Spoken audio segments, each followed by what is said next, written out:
नमस्कार दोस्तों, आज मैं आप लोगों को इम्पोर्टेंट टिप्स दूंगी कि किस हिसाब से लड़के को चूज करें।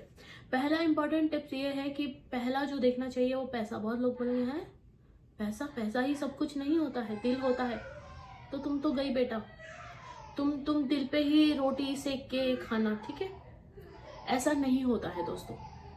पैसा बहुत ज्यादा इम्पोर्टेंट है।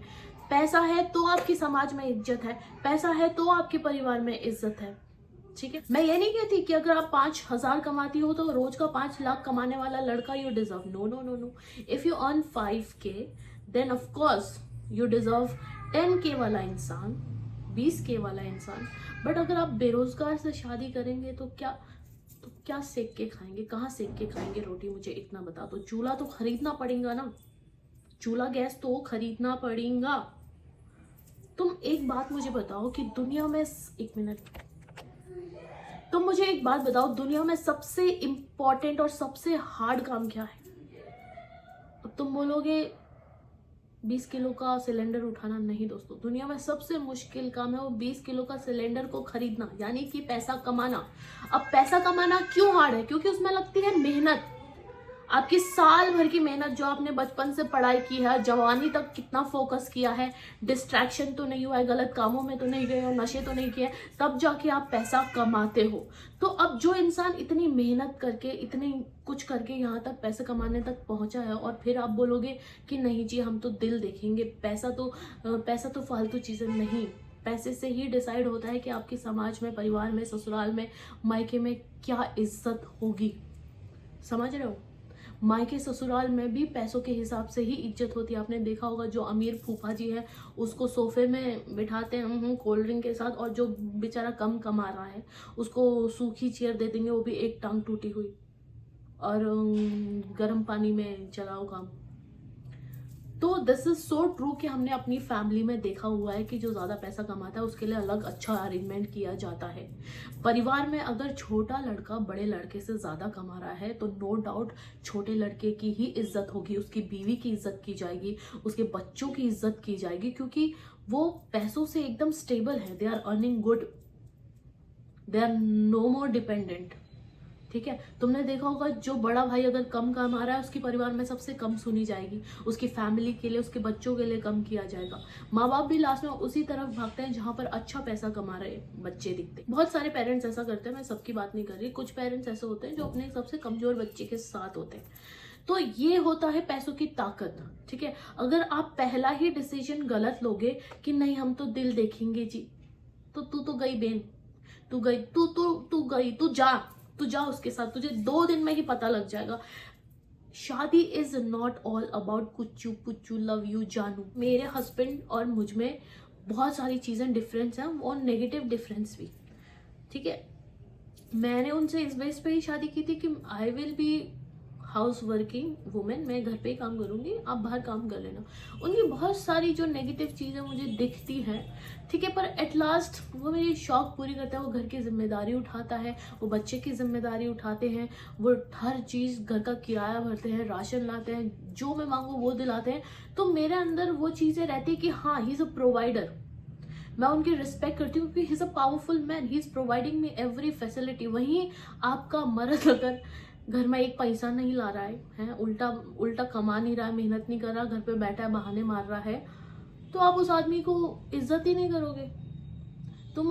तुम अपने घर के नौकर की ज्यादा इज्जत करोगे क्योंकि वो कमा रहा है मेहनत से, और your husband is doing nothing. अब मैं ये भी नहीं कहती कि तुम उसकी जायदाद संपत्ति दो, ये गलती तो बिल्कुल मत करना कि उसके पिताजी के पास कितना पैसा है, कितनी संपत्ति है, बिल्कुल नहीं। लड़का क्या कर रहा है, that is the most important. अगर पिताजी के पास अखंड संपत्ति है, लड़का अपने पिताजी पर निर्भर है, तब भी मत करो शादी। जब तक लड़का अपने पैरों में खड़ा नहीं हो जाता तब तक शादी मत करो। और दूसरा जो इम्पोर्टेंट है दोस्तों वो है नशे पत्ते।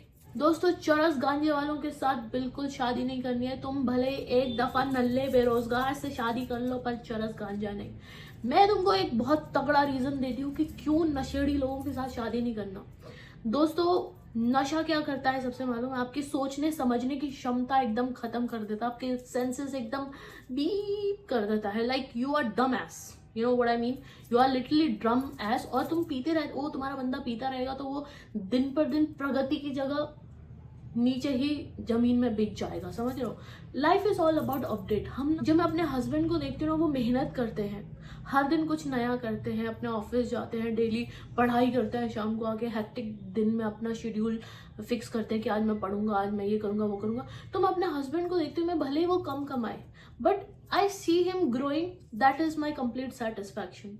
वहीं दारू पीने वाले लोग ऊंचाई की जगह सीधा नीचे खाई में जाते हैं, ठीक है, और सोचने समझने की क्षमता एकदम खत्म हो जाती है। और शादी इज नॉट रियली अबाउट कुच्चू पुच्चू जिम पतूता, नो, शादी is all about love also, but after love सोच समझ, क्योंकि आप 4 दिन नया नया प्यार होता है ना, तो बहुत प्यार आता है, आप बहुत प्यार करते हो, बच्चा भी कर लेते हो प्यार प्यार में।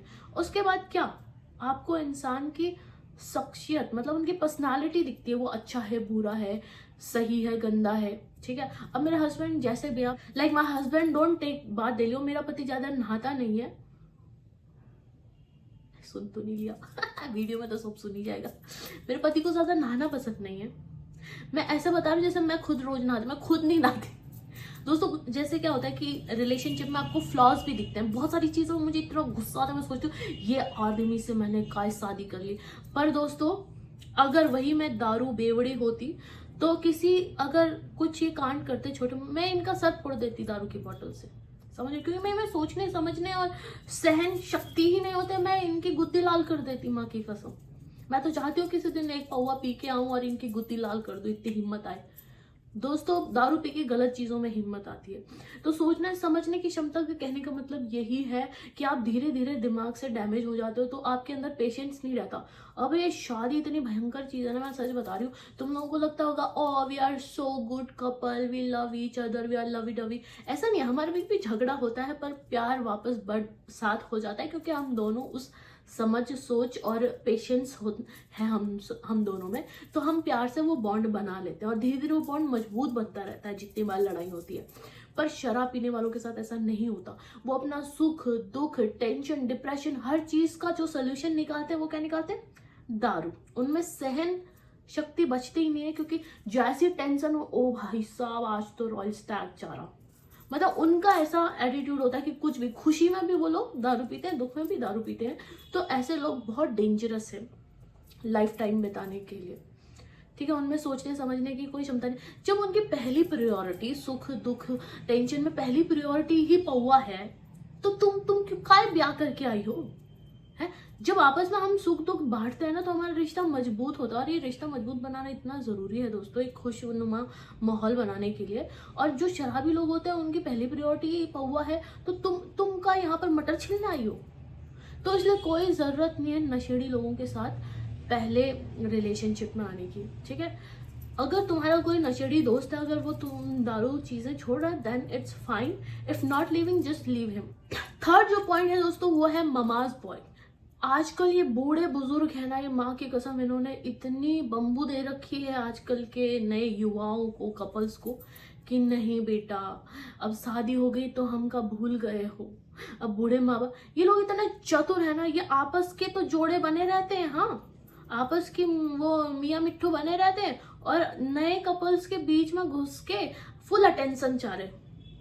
तुमको कोई कमी, तुमने अपनी जवानी देख लिया, अपने बच्चों का बचपन देख लिया, सब चीज देख लिया, अब तुम थोड़ा खिसक लो, मतलब ऊपर नहीं, मतलब बगल में खिसक लो और अपने बच्चों को थोड़ा सा टाइम दो, ठीक है। ये बूढ़े बुजुर्ग सोचते हैं कि नहीं हर चीज में घुसेंगे।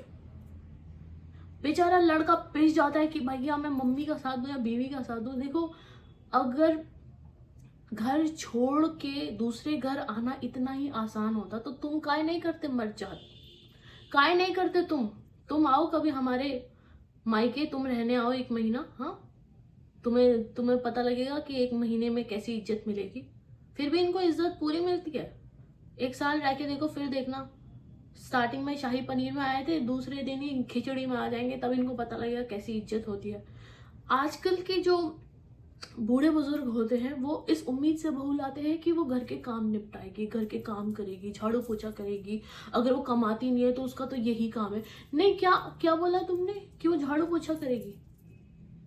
तुम लोग बोलते हो ये घर की हमारी बहू घर की लक्ष्मी है। कौन लक्ष्मी से जूठे बर्तन पुछवाता है? कौन कौन जूठे गंदे कच्चे बनियान धुलवाता है? कौन संडास के गोले साफ करवाता है? घर की लक्ष्मी को लक्ष्मी ही नहीं देते, बाकी सारे काम दे देंगे। वो लड़की क्यों तुम्हारे घर के काम करेगी? ना उसके मायके वालों ने उसको एक घर दिया, ना मायके वालों की जमीन उसके हाथ है, ना ससुराल की जमीन उसके हाथ है, सब बेटे के नाम है। तो किस उम्मीद से तुम कह रहे हो कि वो घर के सारे काम करेगी? उसके हाथ में क्या है? उसके हाथ में कुछ नहीं है, इसलिए कोई उसकी इज्जत नहीं करता है। तो वो क्यों तुम्हारी उम्मीदों में खरी उतरेगी? माना कि पति ही सब कुछ होता है, पति का सब कुछ, बीवी का सब कुछ, क्यों? तो दो ना उसके हाथ में कुछ नगद, महीने के 50,000 डालो, बोलो कि जा मनपसंद के कपड़े खरीद, जा मनपसंद के राशन खरीद, जा जो तेरा मन कर रहा है वो खरीद, अपना मेकअप किट खरीद, फिर कराओ सारे काम, फिर कर लेगी वो खुशी खुशी काम। 1 रुपया उसके हाथ में डालना नहीं है, और हाँ, काम करवा लो। तो मैं कहती हूँ कि जो माँ बाप दूसरे की बेटी लेके आ रहे हैं, तो तुम लोगों के लिए कितना मुश्किल है कि उसको अपनी बेटी जैसे रखना। क्यों उम्मीद करते हो कि वो आएगी तो वो घर के काम करेगी? अगर वो पैसा नहीं कमा रही, जॉब नहीं जा रही, तब भी उसे रिक्वेस्ट करो कि please can you help me. You can't command somebody कि नहीं तुझे ही करना पड़ेगा। मैं ऐसा इसलिए बोल रही हूँ क्योंकि एक समाज को एक औरत ही बनाती है, और वो तुम्हें तुम्हारे बच्चे का बच्चा दे रही है, तुम्हारे वंश को आगे बढ़ा रही है, तुम्हारे परिवार को खुश रख रही है, तुम्हारे घर में एक इज्जत बनाए रखी है, तुम्हारे बेटे का चरित्र ठीक रख रही है।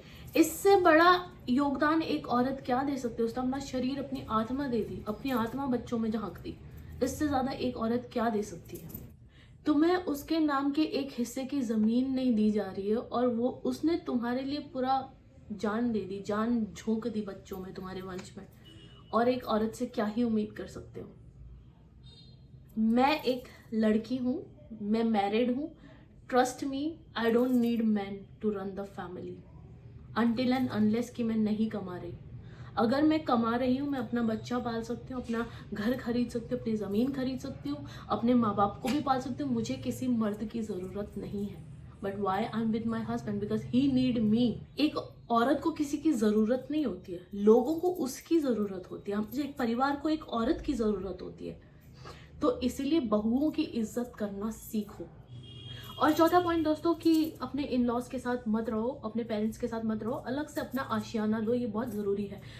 अगर आपके माँ बाप इंडिपेंडेंट हैं, आत्मनिर्भर हैं, फाइनेंशियली और तबीयत से भी एकदम ठीक है, तो अपना अलग आशियाना लो। जैसे उनको टाइम लगा आपस का रिश्ता बनाने में, उनके लिए तो फिर भी आसान था, क्योंकि उस टाइम बहुत ऐसी बाउंड्रीज थी जो ऑलरेडी उनके माइंड में सेट थी। पर आजकल बाउंड्रीज नहीं है, ठीक है। हमें एक दूसरे के लिए टाइम बहुत ज़रूरी चाहिए होता है। जब नई नई शादी होती है ना, तो बहुत ज़्यादा बॉन्ड बनाना पड़ता है, वरना आजकल रिश्ता नहीं टिकता है। तो इसी बीच अगर इन लॉज का इन्वॉल्वमेंट होगा, मान लो मुझे खुद ये चीज़ें एक्सपीरियंस हुई, जब मैं कभी अपने ससुराल जाती हूँ तो मुझे इनसे कुछ बात करनी है, डिस्कस करना है, हम कभी लड़ते झगड़ते हैं, बट बिकॉज ऑफ पेरेंट्स या बिकॉज ऑफ लोग आसपास होते हैं, हम नहीं डिस्कस कर पाते, और वो चीज़ें अंदर प्रॉब्लम क्रिएट करती है। हम लड़ते हैं, हम झगड़ते हैं, हम लास्ट में फिर से प्यार में आ जाते हैं। बट इन लॉज के साथ कुछ चीज़ें होती है जो सही नहीं होती है, क्योंकि कभी कभी उनका इन्वॉल्वमेंट होता है, उनका आसपास होना बहुत सारी चीज़ों को ट्रिगर कर जाता है। मैं ये नहीं कह रही कि अपने माँ बाप से ही परेशान होता है, ऐसी बात नहीं है। मैं तो बिल्कुल सच बता रही हूँ, क्योंकि इससे रिश्ते खराब नहीं होते हैं इन लॉज के साथ, उल्टा रिश्ते बेहतर हो जाते हैं। जितनी दूरियां होती है रिश्तों में, उतनी ही रिस्पेक्ट हो जाती है एक दूसरे के लिए, उतनी ही हमें बाउंड्रीज पता लग जाती है कि किससे कितनी बात करनी है, किससे किस हद में बात करनी है।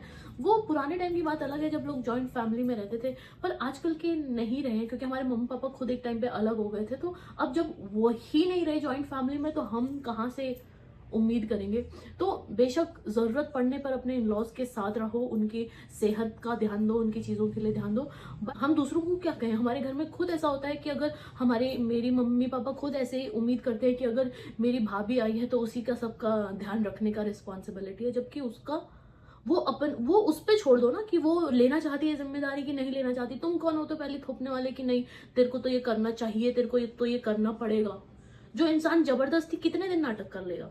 तो मैं आप सभी से सजेस्ट करना चाहूंगी कि एक लड़की को एक अच्छा माहौल दो, ठीक है, उसके लिए बहुत मुश्किल हो जाता है कि फैमिली के सारे लोगों को खुश करना, वो चाहे कितना कुछ कर दे फैमिली के लिए, परिवार कभी खुश नहीं होता है। इससे बेहतर दोस्तों कि आप उतना ही करो जितना आप कर सको। डोंट शो ऑफ कि मैं तो बहुत संस्कारी, nobody will give you number, no, कोई आपको अपने नाम की जमीन नहीं देने वाला। वो लड़कियों, आपको ये जरूर देखना पड़ेगा कि आपके होने वाले पति का माइंडसेट क्या है इस चीज को लेकर कि शादी के बाद you need some space to build your relationship और नॉट। अब तुम ये बोलोगे कि यार हम लड़के से कैसे डायरेक्टली पूछे, डायरेक्टली मत पूछो यार, मैंने भी घुमा फिरा के बात की थी, समझ रहे हो। देखो जॉइंट फैमिली में प्रॉब्लम होती है, चाहे आप कुछ भी कहो, हम खुद अपने माई बाप को देख के आए हैं, ठीक है।